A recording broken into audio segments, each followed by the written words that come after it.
Hello student, आज हम पढ़ने वाले हैं सेल की स्ट्रक्चर। यहाँ पर मैं आपको ड्रॉ करने वाली हूँ प्लांट सेल।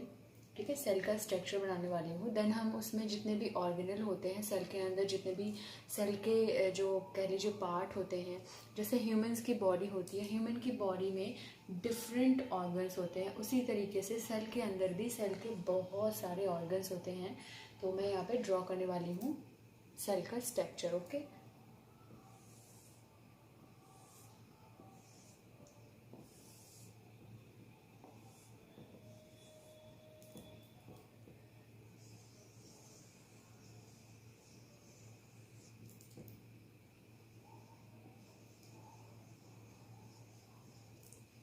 सेल स्ट्रक्चर के बाद में हम लोग डिस्कस करेंगे सेल के कंपोनेंट्स।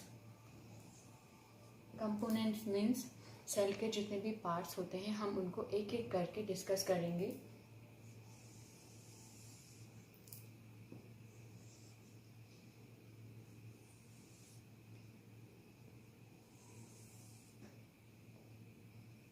तो यहाँ पे आप देख सकते हैं, ये मैंने स्ट्रक्चर ड्रॉ किया है। अभी स्टार्टिंग है, ये प्लांट सेल का स्ट्रक्चर है।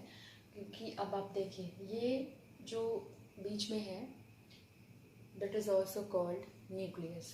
मतलब न्यूक्लियस को कहते हैं हिंदी में केंद्रक। ये सेल के बीच में होता है, मतलब सेंटर ऑफ द सेल। ये सेल के बीचों बीच में होता है प्लांट सेल में। और इसके जो यहाँ पर ये जो आप देख रहे हैं, ये होता है न्यूक्लियोप्लाज्म। क्या होता है ये? न्यूक्लियोप्लाज्म। ये सेल है, ये सेल की मेम्ब्रेन है। क्या है ये? Cell membrane. ये सेल मेम्ब्रेन है। सेल मेम्ब्रेन के अंदर ये जो सेल का पूरा जो अंदर का एरिया है, इसको कहते हैं साइटोप्लाज्म। सेल का जितना भी ये अंदर का जो एरिया होता है उसको कहते हैं साइटोप्लाज्म। और न्यूक्लियस के जो भीतर का या न्यूक्लियस के जो अंदर का इनर वाला जो पोर्शन होता है उसको कहते हैं न्यूक्लियोप्लाज्म। ये दो चीज़ आप समझ लिए। मतलब सबसे पहले ये समझिए कि सेल के जो अंदर का एरिया होता है उसको कहते हैं साइटोप्लाज्म। न्यूक्लियस के अंदर का जो एरिया होता है उसको कहते हैं न्यूक्लियोप्लाज्म। ओके, न्यूक्लियस की एक मेम्ब्रेन होती है, उसको बोलते हैं न्यूक्लियर मेम्ब्रेन। ये सेल है। सेल की मेम्ब्रेन होती है, ऊपरी जो लेयर होती है उसको कहते हैं सेल मेम्ब्रेन, मतलब बाहरी आवरण। अब जितने भी कंपोनेंट हैं सेल के, वो सब कहाँ पर होते हैं? साइटोप्लाज्म में। ओके, जैसे न्यूक्लियस कहाँ पर है? सेल के अंदर है, लेकिन कहाँ पर है? साइटोप्लाज्म के अंदर। इसी तरीके से सेल में यहाँ पर बहुत सारे सेल के कंपोनेंट्स होते हैं, उनके बारे में भी हम डिस्कस करने वाले हैं। And now I am discuss about, ये देखिए,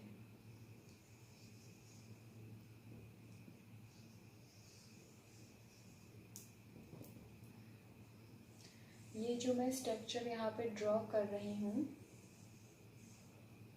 ये है रफ एंडोप्लाज्मिक रेटिकुलम, ये स्मूथ एंडोप्लाज्मिक रेटिकुलम। ये न्यूक्लियस से चिपके रहते हैं। ओके, रफ क्यों है? कभी कभी बहुत कंफ्यूजन हो जाता है कि रफ एंडोप्लाज्मिक रेटिकुलम क्यों है या स्मूथ वाला स्मूथ एंडोप्लाज्मिक रेटिकुलम क्यों है। देखिए, रफ पे ना किसी चीज़ को खुरदरा समझिए आप। जब कोई चीज़ खुरदरी होती है उसको कहते हैं रफ। कोई समतल है, एकदम चिकनी है, उसको कहते हैं स्मूथ। अब रफ का आप कैसे पता चल करोगे कि रफ वाले जो इसमें एंडोप्लाज्मिक रेटिकुलम है उसका हम कैसे पता करेंगे? तो एक आसान सा चीज़ है। सबसे पहले मैं आपको बता दूं, रफ वाले के ऊपर ना छोटे छोटे राइबोसोम्स लगे होते हैं, इसीलिए इसको कहा जाता है रफ एंडोप्लाज्मिक रेटिकुलम। क्योंकि इसकी सरफेस दरदरी होती है, खुरदरी होती है, इसी वजह से वो स्मूथ नहीं होता। और स्मूथ वाला एकदम चिकना होता है, इसके ऊपर कुछ भी नहीं होता। ओके, यहाँ पर ये होती हैं गोल्जी बॉडी। ठीक है, ये है गोल्जी बॉडी। यहाँ पर होती हैं वैक्यूल्स। ओके, सेल के कंपोनेंट में आता है क्लोरोप्लास्ट,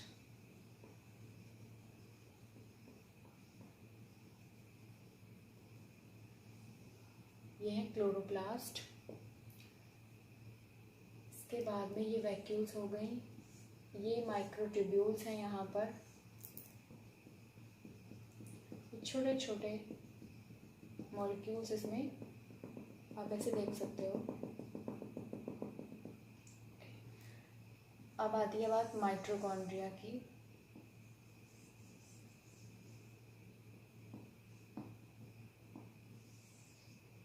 माइटोकॉन्ड्रिया ये कुछ कंपोनेंट्स होते हैं सेल के अंदर। माइटोकॉन्ड्रिया का क्या काम क्या है? ये एनर्जी बनाती है सेल के अंदर, ये एनर्जी बनाती है, एटीपी को प्रोड्यूस करती है।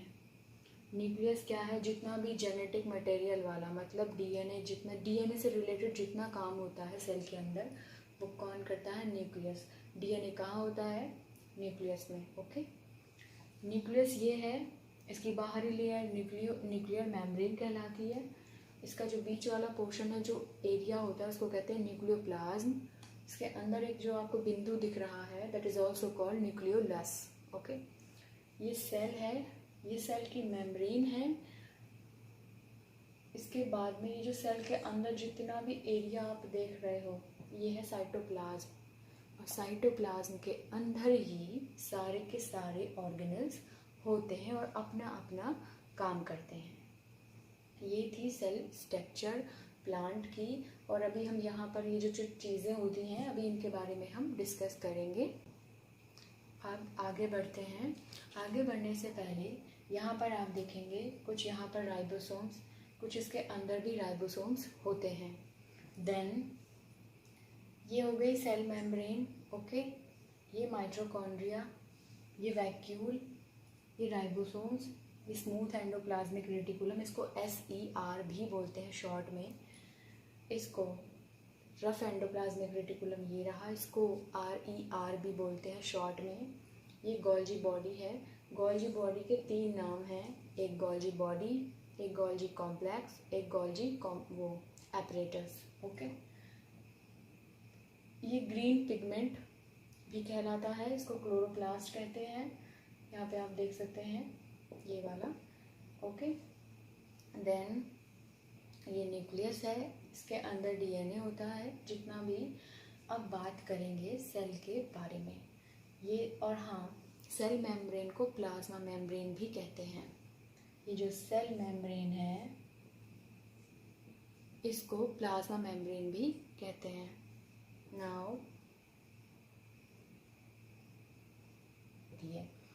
जिस तरीके से, और ये जो सेल मेम्ब्रेन है ये बनी किसकी होती है? ये फॉस्फोलिपिड्स की बनी होती है, फॉस्फोलिपिड्स ऑफ बाइलेयर। ओके, और इसमें एक चीज़ और मैं आपको क्लियर कर देती हूँ। सेल मेम्ब्रेन जो होती है ना, वो थिन होती है। बाहरी जो लेयर होती है पतली वाली, उसको कहते हैं cell membrane and also called plasma membrane. Plasma membrane बनी किसकी होती है? मैंने अभी बताया थोड़ी देर पहले, फॉस्फोलिपिड ऑफ बाइलेयर्स की बनी होती है। ठीक है, थिन लेयर होती है प्लाज्मा मेम्ब्रेन सेल की। बट पहली लेयर तो सेल मेम्ब्रेन हो गई, दूसरी वाली जो थिक लेयर होती है ना, मोटी लेयर होती है एक इसमें, उसको बोलते हैं सेल वॉल। उसको बोलते हैं सेल वॉल। सेल वॉल बनी होती है सेलुलोज की। ओके, तो इसमें 2 लेयर होती हैं, सेल मेम्ब्रेन और सेल वॉल। सेल मेम्ब्रेन, ये जो बाहरी लेयर है ना सेल्स की, ये जो बाहरी लेयर होती है, यहाँ पर छोटे छोटे छोटे छोटे पोरिंग्स बने होते हैं, मतलब छेद होते हैं, जिसमें से जो मोस्ट इम्पॉर्टेंट न्यूट्रिएंट्स होते हैं वो ही सेल के अंदर जा पाते हैं। यही काम करती है आपकी सेल मेम्ब्रेन।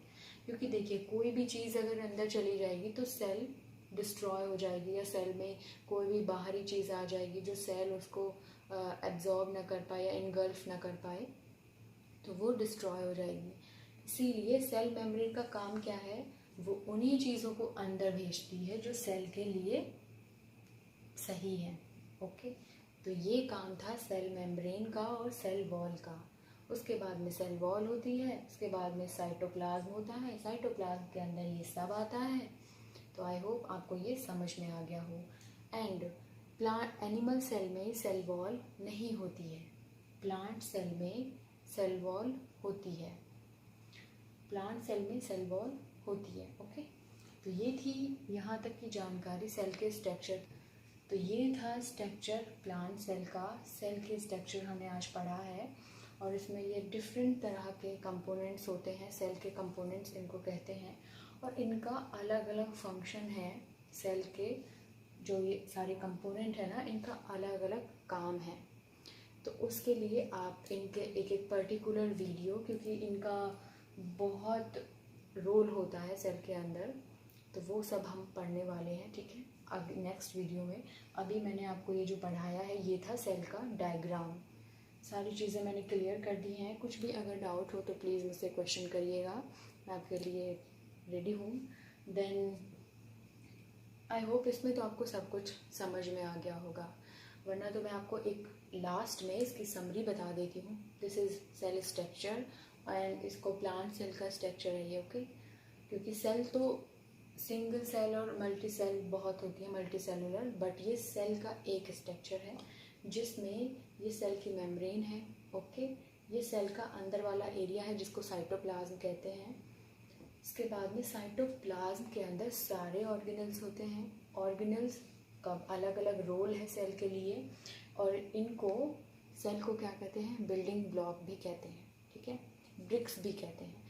ये किसी बिल्डिंग को बनाते हैं तो बहुत सारी ईंटें लगती है ना, उसी तरीके से एक सेल को बनाने में या एक बॉडी को बनाने में बहुत सारी सेल्स लगती हैं, तो ये वही सेम है। बाकी ये सब आपको यहाँ पर इसके अंदर ऑर्गेनल्स होते हैं। चलिए, तो यही था सेल का स्ट्रक्चर। आपको समझ में आया होगा। वीडियो अच्छी लगी है या जानकारी अच्छी लगी है, आपको ये प्रॉपर समझ में आया तो प्लीज़ कमेंट ज़रूर करिएगा। Thank you. एंड मेरे चैनल को सब्सक्राइब भी करें और बाकी अपने दोस्तों में भी शेयर करिएगा ताकि उनको अगर समझ में नहीं आ रहा है तो वो समझ सकें।